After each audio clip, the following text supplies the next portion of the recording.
नमस्कार, जय हिंद। स्टडी भारत में आपका हार्दिक स्वागत है। इस वीडियो में हम बात करने जा रहे हैं UGC net exam 2023 cut off के बारे में कि आप एग्ज़ाम क्वालिफाई कर पाए हैं या नहीं, पूरा इसमें जानेंगे। तो वीडियो को ध्यान से पूरा अंत तक देखते रहिए। यूजीसी नेट एग्ज़ाम 2023 में अब आपका होगा सिलेक्शन 100%।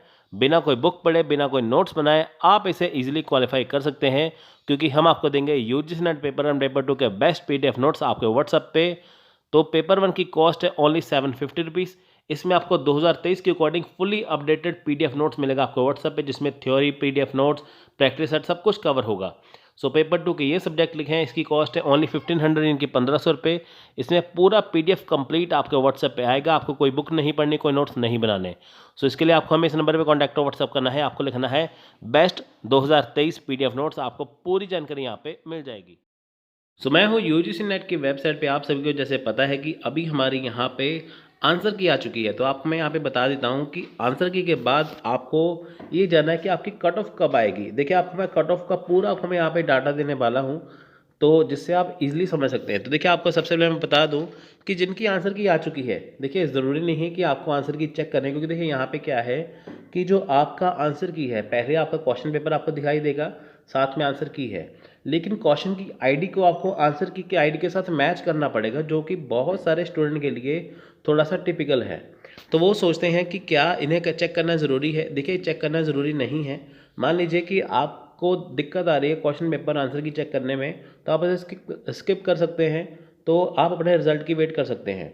लेकिन अगर आपने अपनी आंसर की चेक कर ली है, तो उसके अकॉर्डिंग आप चेक कर सकते हैं कि क्या आपके कितने नंबर बने हैं, कितने क्वेश्चन आपके सही हैं, तो क्या आप क्वालिफाई कर सकते हैं नहीं, वो पता चलेगा आपका कट ऑफ से। मान लीजिए कि आपके 100 क्वेश्चन सही हो गए, यानी कि आपके 200 मार्क्स बन गए, ठीक है। तकरीबन आपका जो 67 या 68% के आसपास आपका मार्क्स आ गए, तो आप देख सकते हैं कि जो आपका सब्जेक्ट, अगर आपके 60% मार्क्स बन रहे हैं, तो आप क्वालिफाई हैं कि नहीं, वो आप जो कट ऑफ है उससे चेक कर सकते हैं। तो कौन से सब्जेक्ट की कितनी कट ऑफ जाएगी, किस कैटेगरी में जाएगी, आपका मैं सब कुछ यहाँ पे बताने वाला हूँ। दूसरी बात यह है, देखिए, जब भी आपकी कट ऑफ आती है वो दो हिस्सों में आती है, एक आती है परसेंटेज में, एक आती है परसेंटाइल में, ठीक है।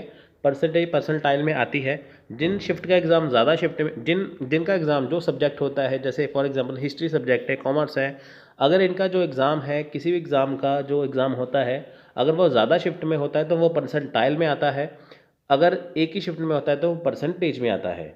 तो अगर मान लीजिए आपका परसेंटेज में कट ऑफ नहीं आया, तो आपका डेफिनेटली परसेंटाइल में आएगा, उसमें रैंक निकाला जाता है, उसमें परसेंटेज नहीं पता चलता, ना ही मार्क्स पता चलते हैं, उसमें आपका पास या फेल ही पता चलता है। तो जानते हैं एक बार, देखिए कट ऑफ क्या है सकती है। तो देखिए, आप कोई भी एग्ज़ाम ले लीजिए, जैसे मान लीजिए ये आपको कट ऑफ जो आपको मैं यहाँ पे शो करूँगा, इससे मिलती ही जुलती ही कट ऑफ आपकी यहाँ पे आएगी, और इससे पिछले साल भी इतनी ही कट ऑफ रही थी। यानी कि कुल मिला के बात ये है कि जितने आपको यहाँ पे नंबर शो हो रहे हैं, या आपको परसेंटेज शो करूँगा, तो इतने ही मार्क्स आपको लेने हैं। एक या दो नंबर आगे पीछे हो सकते हैं, कम ज़्यादा हो सकते हैं, लेकिन आपको इतना ही स्कोर यहाँ पे करना है। क्योंकि देखिए, आपको पता है कि यूजीसी नेट का जो इस बार का जो लेवल है वो बहुत हाई रहा है। हर बार लेवल हाई होता है तो कंपटीशन ज़्यादा होता है, जिसकी वजह से क्या है, आपका जो कट ऑफ है वो आगे पीछे हो जाता है। तो उसके हिसाब से आपको मैं यहाँ पे बता रहा हूँ। तो आपको बता रहा हूँ दिसंबर 2021 और जून 2022 के अकॉर्डिंग, तो आप सेम 2023 के अकॉर्डिंग इतना ही मानिएगा। और जिनको अभी नेक्स्ट एग्ज़ाम देना है, तो उनको इतना ही स्कोर करना होगा, तभी आपका एग्ज़ाम जाके बढ़िया हो पाएगा। अगर यहाँ पे मान लीजिए कट ऑफ लिखी है कुछ और, आपको 50 नंबर कम नहीं लेने, आपको इससे ज़्यादा ही नंबर लेने हैं। ऐसा नहीं है कि 50-60 नंबर का डिफरेंस आ जाएगा, एक या दो नंबर का डिफरेंस आएगा, ज़्यादा नहीं है, ठीक है। तो आप इतना मानिए, आपको पता चलेगा आपको कितनी मेहनत करनी है। फॉर एग्जांपल देखिए, यहाँ पे इकोनॉमिक्स की बात करते हैं। मैं आपको यहाँ पे एक और चीज़ बता दूँ, देखिए, जिन बच्चों का 2 शिफ्ट में एग्ज़ाम होता है, या 3 शिफ्ट में, 4 शिफ्ट में होता है, उनका परसेंटाइल में एग्ज़ाम आता है, उनका परसेंटाइल में आता है रिज़ल्ट। और जिन बच्चों का एक शिफ्ट में एग्ज़ाम होता है, उनका आता है परसेंटेज में। अब देखिए, 2 लिस्ट आती हैं, तो जैसे ये है, ये परसेंटेज वाली है, एक आती है परसेंटाइल वाली। वहाँ पे देखिए आपके मार्क्स शो नहीं होते, आपको वहाँ पे पास या फेल होता है। जब परसेंटाइल होती है, वहाँ पे पास या फेल लिखा आता है, और परसेंटाइल लिखी आती है, तो परसेंटेज नहीं आता। तो बहुत सारे बच्चे कहते हैं इसमें हमें नंबर पता नहीं चलते। नंबर नहीं पता चलते, इसमें आपको रैंक पता चलता है। मान लीजिए आपको कोई भी सब्जेक्ट का एग्ज़ाम हुआ, वो 2 शिफ्ट में हो गया। अब एक शिफ्ट थी आसान आ गई, एक थी आ गई मुश्किल, है ना। तो वहाँ पे वो परसेंटाइल निकालते हैं कि ताकि दोनों बच्चों को बराबर रखा जा सके। ऐसे नहीं कि जिसके कम नंबर आ गए, जिसका आसान मार्क्स था उसने बढ़िया नंबर ले लिए, जिसका टफ मार्क्स जिसका आसान पेपर था उसके बढ़िया मार्क्स आ गए, है ना, जिसका टफ एग्ज़ाम था उसके बढ़िया नंबर नहीं आ पाए। तो उसकी वजह से वो क्या करते हैं, रैंक निकालते हैं। तो मैं आपको यहाँ पे परसेंटेज बताता हूँ आपको मैं। इकोनॉमिक्स में जैसे देखिए अनरिजर्व यानी कि जो जनरल कैटेगरी है, यहाँ पे देखिए असिस्टेंट प्रोफेसर के लिए 192 है, ठीक है, 192 है यहाँ पे।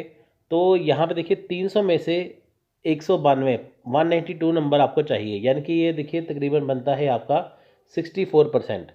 और जेआरएफ के लिए अगर आपको चाहिए वो चाहिए 212 300 में से, यानी कि तकरीबन 70% नंबर आपको यहाँ पे चाहिए। अब देखिए परसेंटेज कैसे निकालनी है, सिंपल तरीका बताता हूँ। जैसे देखिए यहाँ पे लिखा है 192, अब 192 को आप 2 जीरो साथ में जोड़ दो और इसे डिवाइड कर दीजिए आप 300 से, आपके सामने आपकी परसेंटेज आ जाएगी। वैसे ऐसा होता है ना, डिवाइड बाय ऐसे, है ना, 192 ओवर 300 इंटू 100।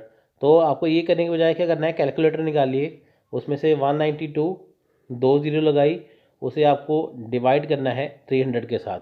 तो कोई भी अगर आपको परसेंटेज निकालनी है, आपको जितने आपके मार्क्स आए हैं उसको उसके साथ 2 जीरो लगा के डिवाइड कर दिए 300 के साथ, आपके सामने यहाँ पे परसेंटेज आ जाएगी।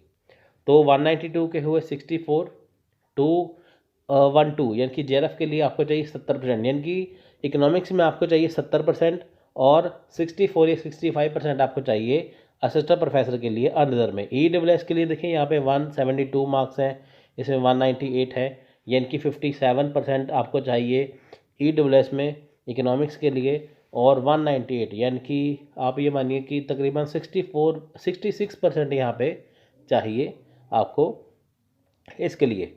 और SC/ST के लिए आप देख सकते हैं यहाँ पे, ठीक है, आप यहाँ पे देख सकते हैं जैसे SC के लिए देखिए 50% चाहिए, ST के लिए 50% चाहिए असिस्टेंट प्रोफेसर के लिए। तो यहाँ पे हर कैटेगरी की यहाँ पे आपको बताई गई है।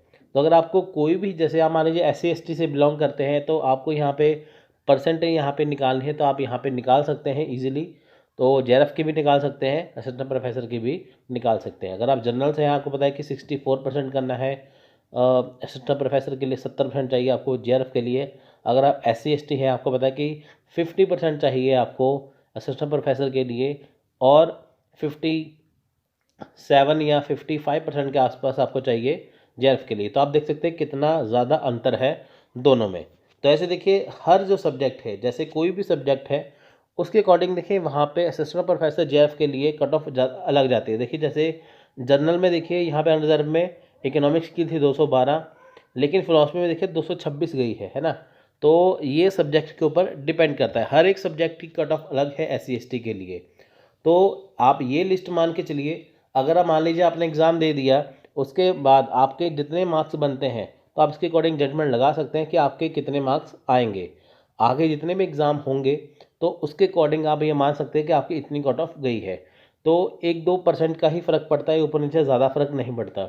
तो साइकोलॉजी में भी आप देख सकते हैं आपको कितनी चाहिए। देखिए ये 41 पेजेस की यहाँ पे मेरे पास लिस्ट है। अगर मैं पूरी पूरी पढ़ने बैठूंगा यहाँ पे तो बहुत लंबा वीडियो हो जाएगा। इससे अच्छा है कि आप मेरा टेलीग्राम चैनल ज्वाइन कर लीजिए, लिंक आपको डिस्क्रिप्शन में मिल जाएगा। इसकी PDF मैं आपको वहाँ पे प्रोवाइड करवा दूँगा, आप इत्मीनान से आराम से वहाँ पे जाके इसे आसानी से चेक कर सकते हैं। तो सोशियोलॉजी के लिए आप देख सकते हैं यहाँ पे अनरिजर्व के लिए देखिए 200 गए थे पिछली बार, 300 में से 200 नंबर लाने ज़रूरी थे और 218 चाहिए थे जेआरएफ के लिए। तो आप देख सकते हैं कि कितना लेवल हाई है इसमें, ठीक है। तो आप देख लीजिए इसमें, तो आप ये मानिए कि तकरीबन 65% आपको चाहिए उसमें असिस्टेंट प्रोफेसर के लिए, और उसमें तकरीबन 75 या 72 के आसपास आपको चाहिए जेआरएफ के लिए अनरिजर्व के लिए, ठीक है। यहाँ पे सारी लिस्टें यहाँ पे दी गई है। तो सबसे पहले आपको देखिए, आपको जैसे लिस्ट है इसमें आपको बस जो मार्क्स हैं आपको उसके साथ 2 जीरो लगाने हैं। जैसे 174 2 जीरो लगाइए, डिवाइड कर दीजिए 300 से, आपके सामने आपके परसेंटेज आ जाएगी। तो इतनी अगर आपकी परसेंटेज आएगी तो आपका आसानी से क्वालिफाई हो जाएगा। देखिए जैसे ही लिस्ट आएगी मैं आपको पूरा उसमें बता दूंगा। तो अगर लिस्ट देखिए आने में देरी है, तब तक आप यहाँ से चेक कर सकते हैं, आपको अपने नंबर पता चल जाएंगे।